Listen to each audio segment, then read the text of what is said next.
Hello friends, in this video I am going to discuss some rules of adverb with you. I am going to discuss the rules one by one and I will cite certain examples to make you understand better. First rule is, in case of transitive verb, adverb comes after object. In case of transitive verb means verb which transfers the action to the object. I'll give you an example. He works for me sincerely. He works for me sincerely. He does his work sincerely. When I say he does his work sincerely, I am using transitive verb there. And in case I am using transitive verb, where I am using the adverb? I am using the adverb after the object. He does his work sincerely. Okay, now second rule is, in case we have auxiliary verb and main verb used together, adverb comes in between. Adverb comes between both auxiliary verb and main verb. For example, he will surely do that. When I say he will surely do that, will is verb and do is also verb. So whenever we have auxiliary verb and main verb used together, we have adverb between auxiliary verb and main verb. Look at rule number 3. Certain words are written here: always, ever, never, seldom, often, frequently, merely, only. All these words are used after subject and before verb. For example, when I say he always comes in time, when I say he always comes in time, I'm using always before verb. All these words are used before verb. Always comes in time, never comes in time. He seldom does that. So I'm using seldom before verb.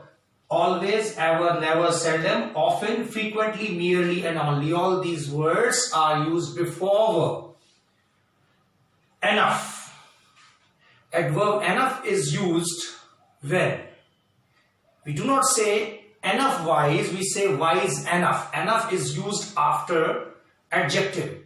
For example, he is wise enough to do that job. He is wise enough to do that job. If I say this sentence, he is wise enough to do that job, it is right or wrong? I tell you, it's wrong. Why it is wrong? Because whenever we use enough or to, T-O-O-2, we use for, not to. He is wise enough for that job. Not he is wise enough to do that job. Okay, next rule is, but is used after else. But is used after else. Wherever you are using else and but, both, remember, but is used after else. For example, there is nothing else but a wise step. There is nothing else but a wise step. In this example, I am using but after else. Adverb of time is used after verb to be. Adverb of time like always, never, often. Adverb of time is used after verb to be. What is verb to be? Is, am, are, was, were. For example, if I say he is never late. When I say he is never late, never is what? Never is adverb of time. Look at this rule. I told you that always, ever, never, seldom, often, frequently, merely, only. All these words are used before verb. But in case we have verb to be, is, am, are, was, were, never, ever, all adverbs of time come after verb. Is that clear? Verb to be. Whenever we use is, am, are, was, were, we use adverb of time after verb to be. But in case verb to be is not there, we use never, always, ever, all these words before. To, T-O-O. To means very much, beyond limit. Okay, beyond limit. For example, he is too intelligent. When I say he is too intelligent, it means he is intelligent beyond limit. Remember, with enough and to, we use for. With enough and to, we use for. No other preposition. For example, the tea is too hot for me. Too hot. Too hot for me. I have to use for. He is experienced enough.